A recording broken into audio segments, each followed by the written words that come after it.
வணக்கம். தமிழன் செய்தி கேளம். வைத்தீஸ்வரன் கோயிலில் ஆடி மாத கார்த்திகை விழா. திரளான பக்தர்கள் சுவாமி தரிசனம். தர்மபுர ஆதீனம் பங்கேற்று பக்தர்களுக்கு அருளாசி வழங்கினார். மயிலாடுதுறை மாவட்டம் சீர்காழி அருகே வைத்தீஸ்வரன் கோயிலில் வைத்தியநாத சுவாமி தைலநாயகி அம்பாள் உடனாகிய திருக்கோயில் அமைந்துள்ளது. இக்கோயிலில் நவகிரகங்களில் ஒன்றான செவ்வாய் தனி சன்னதியில் எழுந்தருளி பக்தர்களுக்கு அருள்பாலித்து வருகிறார். மேலும் 18 சித்தர்களில் முதன்மையான தன்வந்திரி சித்தர் இக்கோயிலில் ஜீவசமாதி அடைந்துள்ளார்.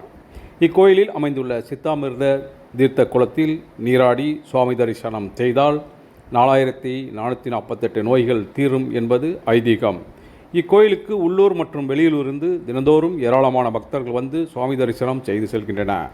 இத்தகைய புகழ்பெற்ற கோயிலில் ஆடி மாத கார்த்திகை விழாவை முன்னிட்டு காலை வைத்தியநாத சுவாமி தைலநாயகி அம்பாள் அங்காரகன் செல்வமுத்துக்குமார சுவாமிக்கு சிறப்பு அபிஷேகம், அலங்காரம், தீபாரணை நடைபெற்றது. தொடர்ந்து செல்வமுத்துக்குமார சுவாமி வள்ளி தெய்வானையுடன் கார்த்திகை மண்டபத்தில் சிறப்பு அலங்காரத்தில் எழுந்தள்ளினார். பின்பு செல்வமுத்துக்குமார சுவாமிக்கு சிறப்பு தீபாரணை நடைபெற்றது.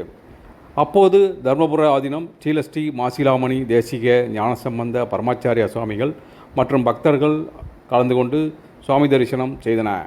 தொடர்ந்து தர்மபுர ஆதீனம் பக்தர்களுக்கு அருளாசி வழங்கினார். ஆடி மாத கார்த்திகை விழாவை முன்னிட்டு பல்வேறு பகுதியிலிருந்து பக்தர்கள் நடைபயணமாக வந்து சுவாமி தரிசனம் செய்து சென்றனர். விழாவிற்கான ஏற்பாடுகளை கோயில் கட்டளை திருநாவுக்கரசு தம்பிரான் சுவாமிகள் மற்றும் கோயில் நிர்வாகிகள் பக்தர்கள் செய்திருந்தனர்.